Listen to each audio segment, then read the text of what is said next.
Welcome to Sinha commerce classes.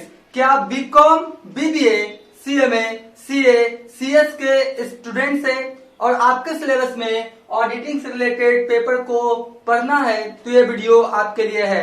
आज के इस वीडियो में मैं आपको सबसे इंपॉर्टेंट क्वेश्चन जो आपके एग्जामिनेशंस में आ सकता है वो एक्सप्लेन करूंगा। वो क्वेश्चंस क्या है आपका, देख लीजिए।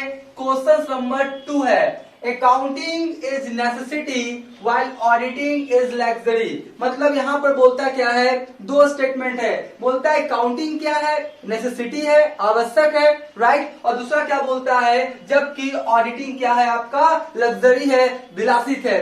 इसको क्या बोलता है, do you agree with this statement. क्या आप स्टेटमेंट से अग्री है, इसको क्या करें आप एक्सप्लेन करें, राइट। तो ये सबसे इंपॉर्टेंट क्वेश्चन से एग्जामिनेशंस में हमेशा ये आता है, आने का संभावना बना रहता है। तो इस क्वेश्चन के बारे में आज के इस वीडियो में मैं आपको डिटेल्स इंफॉर्मेशन दूंगा कि क्या आपका अकाउंटिंग नेसेसिटी है, ऑडिटिंग लग्जरी है, क्या इसको एक्सेप्ट कर लिया जाए, नहीं किया जाए, पूरा कंक्लूजन के साथ मैं क्या करूंगा, एक्सप्लेन करूंगा। इसके पहले जो क्वेश्चन नंबर 1 था उसमें मैंने बताया है कि आपका meaning, definition of auditing, meaning और डिफिनेशन ऑफ ऑडिटिंग, और साथ में मैंने क्या बताया है, कैरेक्टरिस्टिक्स या फीचर्स ऑफ ऑडिटिंग। तो वो एक क्वेश्चन हो गया, ये क्वेश्चन नंबर 2। इसी तरीके से क्वेश्चन नंबर 3, 4, 5 जितने भी ऑडिटिंग से रिलेटेड क्वेश्चंस बन सकते हैं, सारा का वीडियोस आने वाले वक्त में अपलोड कर दिया जाएगा। इसलिए मेरे चैनल से क्या करेंगे, जुड़े हुए रहेंगे, राइट। तो चलिए स्टार्ट करते हैं हम लोग। क्या बोलता है क्वेश्चन, क्या है, अकाउंटिंग इज नेसेसिटी। आपका बोलता है लेखांकन आवश्यक है, राइट, जबकि ऑडिटिंग क्या है, लग्जरी, मतलब विलासित है, राइट। तो इसको क्या कीजिए, जो स्टेटमेंट है इसको क्या कीजिए आप समझाइए, और क्या आप इससे एग्री करते हैं इसके बारे में क्या कीजिए आप बताइए, राइट। तो सबसे पहले दो स्टेटमेंट है। पहला है अकाउंटिंग इज नेसेसिटी। तो यहां पर देखिए मैंने लिया क्या है, आपका नेसेसिटी ऑफ अकाउंटिंग के बारे में पहले जानेंगे। किसके बारे में जानेंगे, आपका अकाउंटिंग इज नेसेसिटी के बारे में जानेंगे, और उसके बाद जानेंगे हम लोग क्या, कि आपका ऑडिटिंग इज लग्जरी। दोनों स्टेटमेंट्स का जब डिटेल्स में हम लोग क्या करेंगे, अध्ययन कर लेंगे, स्टडी कर लेंगे, उसके बाद कंक्लूजन निकालेंगे, और कंक्लूजन भी मैं बताऊंगा कि आप क्या करें, इस स्टेटमेंट से सहमत हो जाएं या नहीं हो, तमाम तरह का डिटेल्स इंफॉर्मेशन दूंगा। इसलिए मेरे वीडियो को क्या करेंगे, पूरा देखेंगे, क्योंकि देखिए ये 20 मार्क्स का जनरली क्वेश्चन पूछा जाता है। अगर एनयू का बात किया जाए तो 16 मार्क्स का पूछा जाता है। तो आपका 15 से 20 नंबर का एक क्वेश्चन होता है। तो डिटेल्स में आपको क्या करना पड़ेगा, आपको लिखना पड़ेगा। तो पॉइंट्स वगैरह अच्छे ढंग से जानेंगे तभी तो लिख पाएंगे, राइट। इसलिए क्या करेंगे, वीडियो को पूरा देखेंगे। तो चलिए स्टार्ट करते हैं। मैंने लिखा क्या, देखिए ये क्वेश्चन है और ये answer. Accounting is necessity while auditing is luxury. तो सबसे पहले बात करेंगे क्या, नेसेसिटी ऑफ अकाउंटेंसी। तो आपका लेखांकन का आवश्यकता क्यों पड़ा। अच्छा, लेखांकन का आवश्यकता क्यों पड़ा, ये तो पढ़ेंगे ही पढ़ेंगे। ये तो पता होगा ना आपको कि अकाउंटेंसी किसे कहते हैं, ये तो मुझे आशा रखते हैं, ये आप लोग जानते होंगे, क्लास 11, 12 से पढ़ते आ रहे होंगे। अगर नहीं जानते थोड़ा सा क्या करें, सुन लें। अकाउंटिंग क्या है, आपका एक प्रोसेस है, एक आर्ट है, जिसके तहत जो भी आपका बुक्स ऑफ अकाउंट्स है उसको मेंटेन किया जाता है, राइट। जितने भी आपका journal, ledger, trial balance, final account, cash book, subsidiary books जो भी हम लोग बनाते हैं वो सब किसके अंतर्गत बनाते हैं, अकाउंटेंसी, अकाउंटिंग के अंतर्गत, राइट। तो आपका नेसेसिटी ऑफ अकाउंटेंसी क्या होगा, सुनिए। सबसे पहला पॉइंट लिखा मैंने, पहला पॉइंट है लिमिटेशन ऑफ मेमोरी पावर। अब बताइए, अगर अकाउंटेंसी नहीं होगा तो बिजनेस में एक दिन में सैकड़ों ट्रांजेक्शन्स होते हैं। सभी ट्रांजेक्शन्स को दिमाग में रखना पॉसिबल है, याद रखना पॉसिबल है नहीं। इसलिए आपका क्या हुआ, अकाउंटिंग का सहारा लेना पड़ता है कि जो भी ट्रांजेक्शन्स है तुरंत क्या करते हैं हम लोग, उसको जर्नल में ये सब में क्या करते हैं, रिकॉर्ड्स कर लेते हैं, क्योंकि सभी ट्रांजेक्शन्स को याद करना पॉसिबल होता नहीं है। एक दिन में बिजनेस में सैकड़ों ट्रांजेक्शन्स होता है, सभी को याद रख पाएंगे नहीं। इसलिए आपका अकाउंटेंसी का सहारा लेना पड़ता है, जो भी ट्रांजेक्शन है उसको बुक्स ऑफ अकाउंट्स में रिकॉर्ड करना पड़ता है। तो पहला क्या बोला, लिमिटेशन ऑफ मेमोरी पावर। किसी भी व्यक्ति का स्मरण शक्ति क्या होता है, सीमित होता है। बिजनेस के जितने भी ट्रांजेक्शन है सबको वो अपने दिमाग में आपका याद नहीं रख सकता है, स्मरण नहीं रख सकता है, इसलिए अकाउंटेंसी का सहारा लेना पड़ता है, राइट। तो पहला इंपॉर्टेंस हो गया। दूसरा क्या बोलता है आपका, knowledge of profit and loss. अब बताइए, अकाउंटेंसी के सहायता से ही ना हम लोग फाइनल अकाउंट बनाते हैं, राइट। और फाइनल अकाउंट बना के हम लोग बिजनेस का आपका क्या बोलते हैं, gross profit gross loss trading account की सहायता से हम लोग फाइंड आउट करते हैं। प्रॉफिट एंड लॉस अकाउंट की सहायता से बिजनेस का net profit and net loss. तो बिजनेस का gross profit gross loss, net profit net loss, ये सब कैसे फाइंड आउट होता है? By the help of accountancy. Accountancy के अंतर्गत ही ना हम लोग फाइनल अकाउंट बनाते हैं। तो बिजनेस का आपका प्रॉफिट लॉस जानने के लिए भी अकाउंटेंसी की आवश्यकता पड़ता है।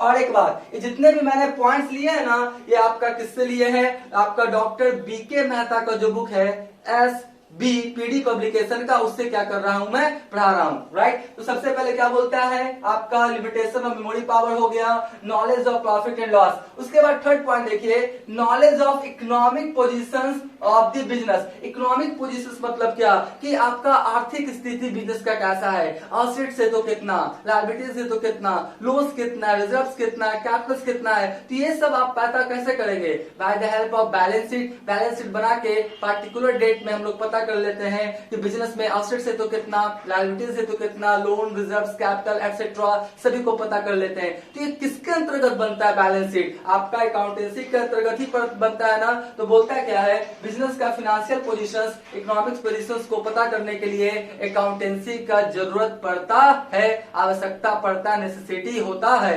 बात समझ गए? उसके बाद क्या बोलता है, फोर्थ पॉइंट कौन है आपका, proof in the court of law. मान लेते हैं कि आप बिजनेस कर रहे हैं, राइट, और आपका क्या हुआ, किसी कस्टमर को आपने उधार सामान बेचा, राइट, 1 लाख का, और बोलता है नहीं 1 लाख का आपने नहीं दिया है, अब आपने दिया मान लेते हैं 70,000 का।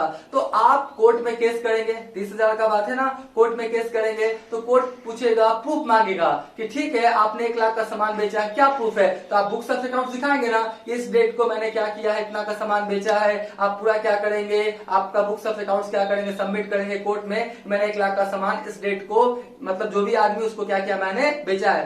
तो प्रूफ के तौर पे, सबूत के तौर पे भी जो बुक्स ऑफ अकाउंट है उसको आप कोर्ट में सबमिट कर सकते हैं। तो ये भी तो एक आपका क्या हुआ, नेसेसिटी हुआ, आपका आवश्यकता को फुलफिल किया। किसी तरह का आपका क्या होता है, आपका मतभेद होता है, डिस्प्यूट्स होता है, तो आपका जो बुक्स ऑफ अकाउंट है उसको एज एविडेंस के तौर पे कोर्ट में सबमिट किया जा सकता है। और एक बात सुन लीजिए, ये जितने भी पॉइंट्स बता रहे हैं ना, आपको क्या करना पड़ेगा, लिखने का प्रैक्टिस करना पड़ेगा। मैं हर वीडियो में बोलूंगा, बात समझ गए ना, आपको क्या होगा, लिखने का प्रैक्टिस करना पड़ेगा।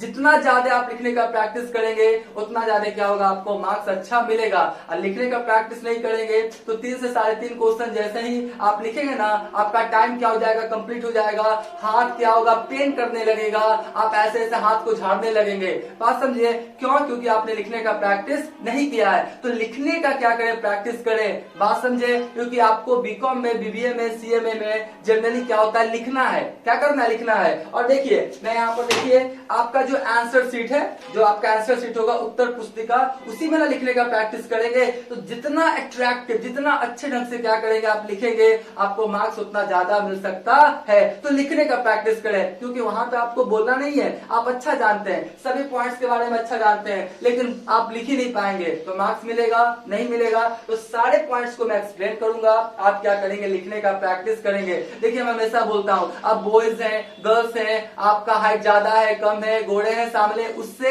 एग्जामिनर को कोई मतलब नहीं होता है। वो आपका आंसर शीट देख के आपको जज करेगा कि कितना मार्क्स आपको मिलना चाहिए। इसलिए मेरा आपसे रिक्वेस्ट है कि लिखने का प्रैक्टिस कीजिए। और एक दिन में नहीं होगा, आप सोचेंगे एक दिन में लिखने का प्रैक्टिस कर ले, नहीं, आपको क्या होगा, रोज लिखना पड़ेगा। कम से कम आपका 5 से 6 पेज एक क्वेश्चन में लिखना होता है, तो रोज कम से कम 4-5 क्वेश्चन लिखने का प्रैक्टिस कीजिए। जितना ज्यादा प्रैक्टिस करेंगे उतना ज्यादा स्पीड आपका बढ़ेगा, एग्जामिनेशन में अच्छे ढंग से क्या करेंगे, आप लिख पाएंगे, राइट। तो ये आपका क्या हुआ, एक बात हो गया। उसके बाद क्या बोलता है, अगला पॉइंट के बारे में बात करते हैं। बोलता क्या है, advantages on admission of new partner. बात को समझिएगा, एडमिशन ऑफ न्यू पार्टनर तो समझते होंगे, साझेदारी फर्म के चलते रहने के दौरान जब कोई नया पार्टनर एज आपका क्या बोलता है, साझेदार के तौर पे आता है पार्टनरशिप फर्म में, उसी को क्या बोलते हैं, admission of a new partner. Class 12 के अकाउंटेंसी में इसका पूरा आपने क्या किया होगा, अकाउंटिंग ट्रीटमेंट पढ़ा होगा। मैं समझाने के लिए यहाँ पे बोलता हूँ। मान लेते हैं 3 पार्टनर है, RDX, राइट, 3 पार्टनर है जो एक फर्म को रन कर रहा है, राइट। एक आपका 3 पार्टनर है, एक 3 पार्टनर जो फर्म को क्या कर रहा है, रन कर रहा है। एक नया पार्टनर कौन आया आपका, ए। कौन आया, ए। बात समझे। तो जब नया पार्टनर आता है ना, तो आपको पता होना चाहिए 2 चीज लाके देता है। एक चीज लाके देता है गुडविल का पैसा, और एक किस चीज का पैसा लाके देता है नया पार्टनर, कैपिटल का। तो नया पार्टनर 2 चीज का पैसा लाके देता है, राइट। एक देगा आपका कैपिटल का और एक देगा किसका देगा आपका, गुडविल का। तो गुडविल का पैसा कितना लाके देगा नया पार्टनर, तो आपका क्या होता है, आरडीएक्स जो आपका फर्म है उसका गुडविल क्या होता है, वैल्यूएट किया जाता है, वैल्यूएशन किया जाता है कि गुडविल आपका कितने का क्रिएट हो चुका है। देखिए कैपिटल का पैसा तो वो तो ए का है, गुडविल का पैसा कौन लेगा आपका, आरडीएक्स, यानी जो सेक्रीफाइसिंग पार्टनर है, जो अपना प्रॉफिट का हिस्सा ए को क्या करेगा, सेक्रीफाइस करेगा। तो कितना गुडविल होगा, गुडविल कोई मार्केट में मिलने वाला चीज नहीं है कि मार्केट से जाके आप परचेस करके लेके आएंगे और बोलेंगे मेरे बिजनेस में इतने का क्या गुडविल क्रिएट हो चुका है। नहीं, गुडविल क्या होता है, फर्म में क्रिएट होता है, उसका वैल्यूएशन होता है। वैल्यूएशन होने का 3 मेथड है, average profit method, super profit method,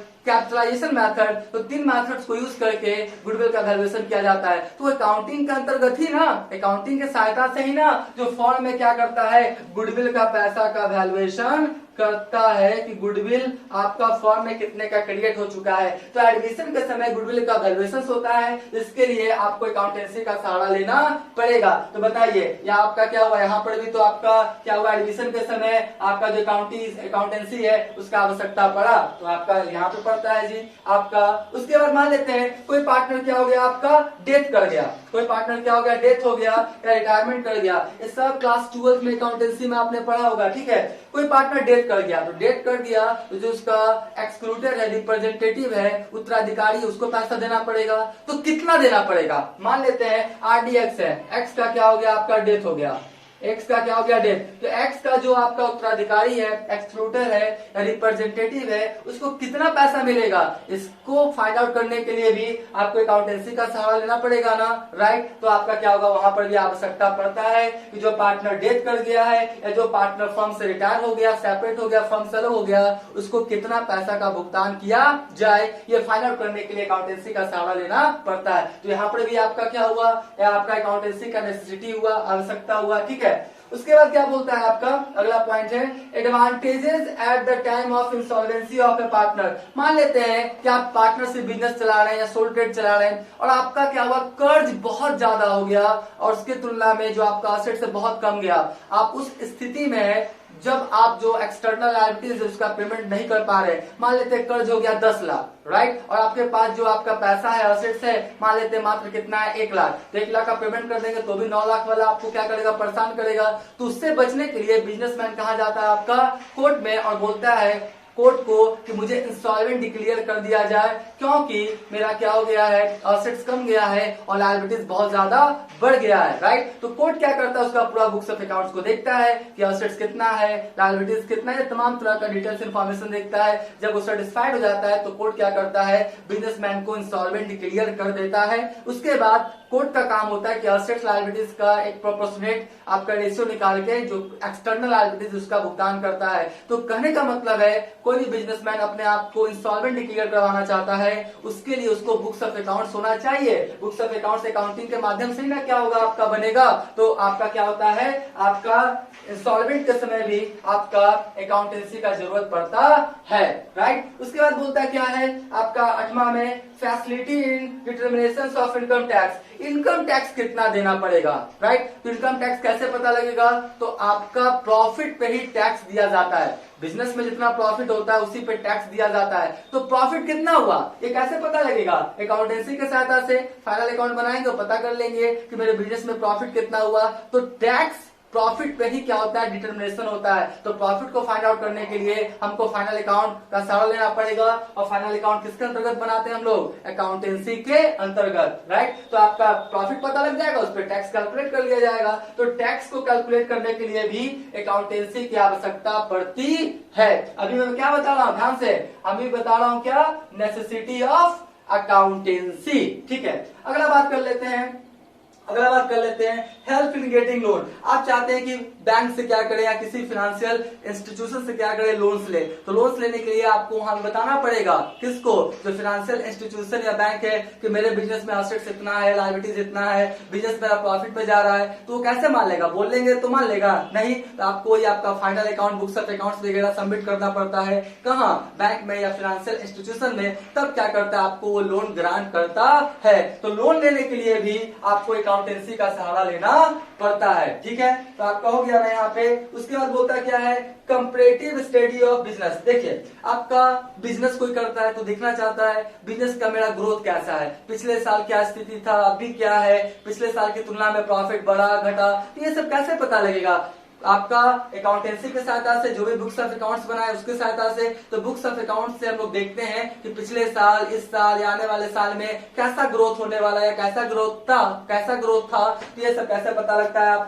आपका अकाउंटेंसी के सहायता से। तो बिजनेस का कंपैरेटिव करने के लिए, तुलना करने के लिए कि पिछले साल या उसके पिछले साल या उसके पिछले साल और अभी जो करंट ईयर है, बिजनेस मेरा असेंडिंग में जा रहा है या डिसेंडिंग में, प्रॉफिट बढ़ रहा है या घट रहा है, राइट। उसमें भी क्या होगा, आपका कंपैरेटिव करने के लिए अकाउंटेंसी का सहारा लेना पड़ता है।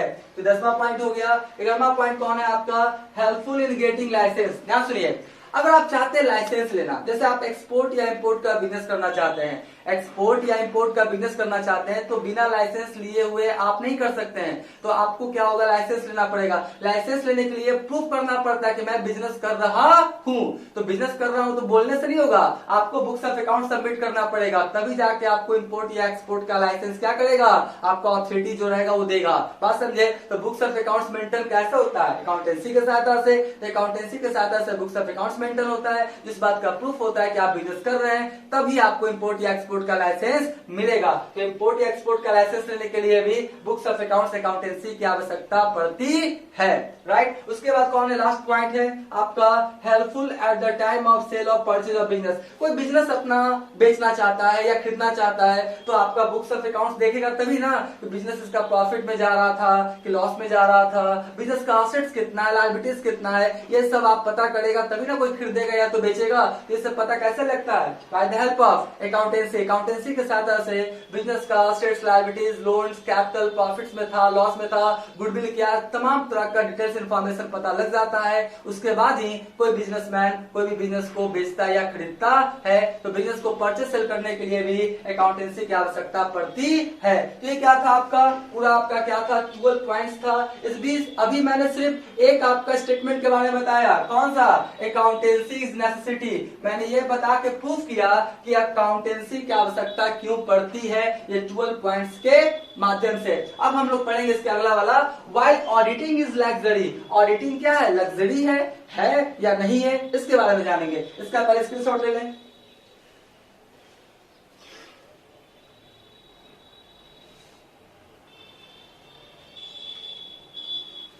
राइट, हम मान के चलते इसका क्या क्या होगा, आपने स्क्रीनशॉट ले लिया होगा। तो अभी तक मेरा वीडियो आपको अच्छा लगा, वीडियो को लाइक करेंगे, चैनल को सब्सक्राइब करेंगे, बेल आइकन हिट करके ऑल करेंगे। इससे क्या होगा, कोई भी वीडियोस मैं अपलोड करूंगा उसका सबसे पहले आपको नोटिफिकेशन मिल जाएगा। अब जो सेकंड स्टेटमेंट है आपका, ऑडिटिंग इज लग्जरी, इसके बारे में डिटेल्स हम लोग जानेंगे।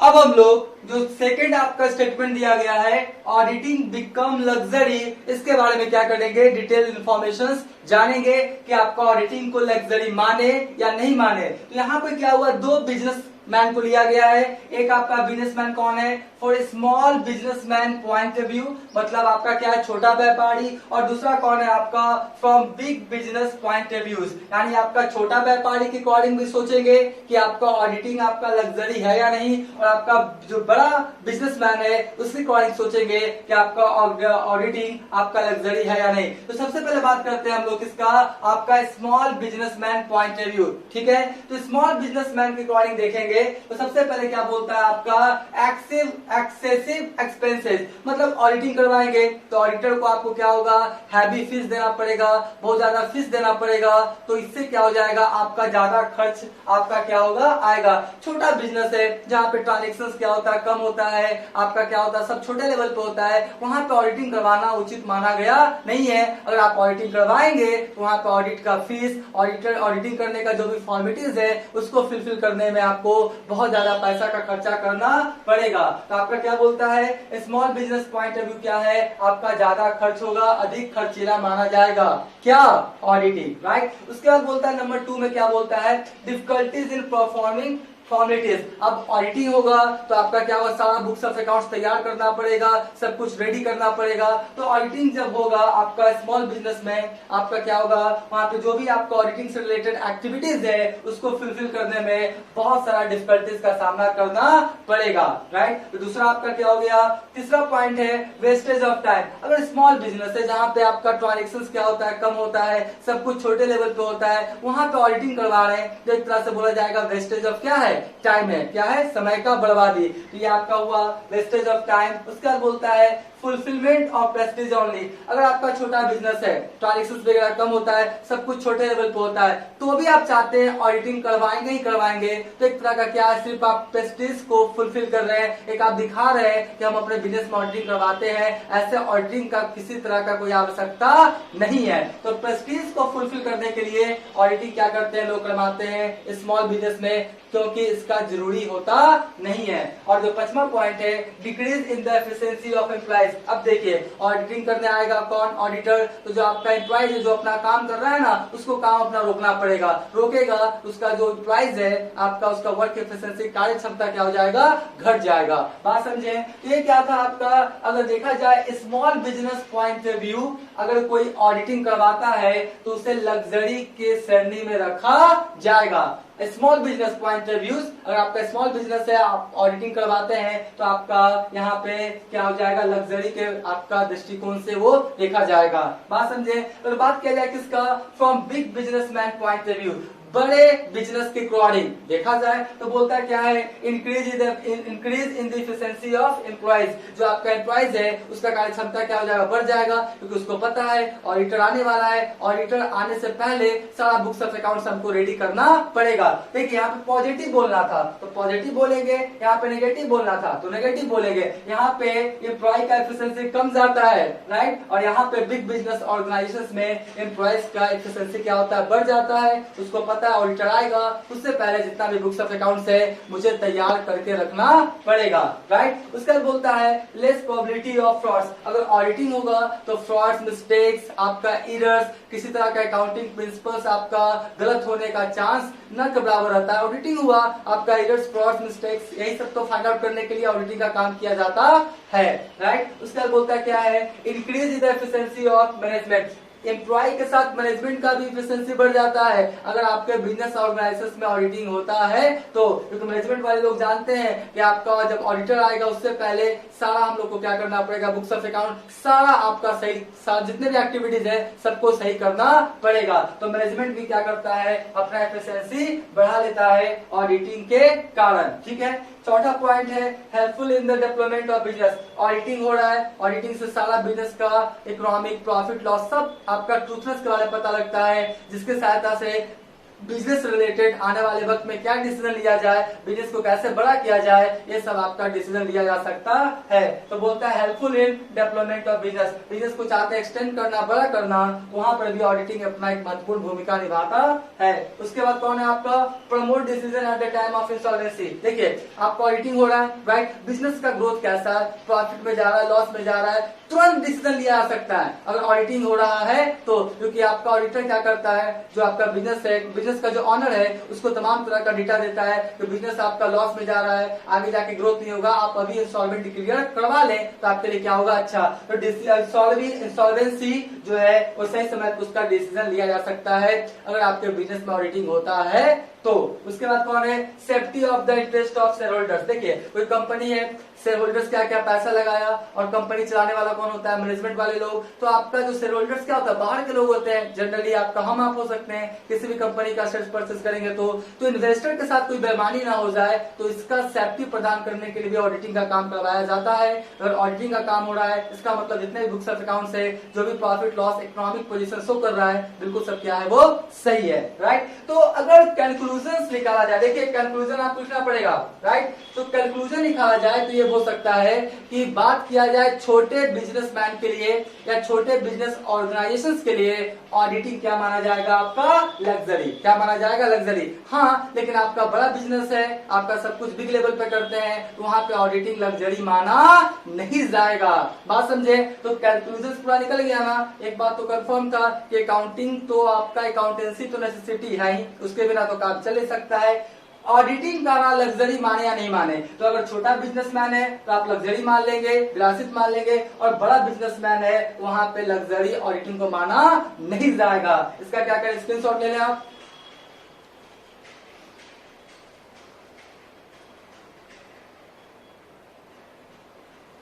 राइट, हम मान के चलते इसका क्या क्या होगा? स्क्रीनशॉट लिया होगा। मैं फिर से बोल रहा हूं, जितने भी पॉइंट्स है सबका क्या करें? लिखने का प्रैक्टिस करें। अब आने वाले वीडियोस में जो आपका क्वेश्चन 3, 4, 5 मतलब जितने भी ऑडिटिंग से रिलेटेड क्वेश्चंस बन सकते हैं सभी का वीडियोस अपलोड कर दिया जाएगा। आज का वीडियो एंड करते हैं। Thank you.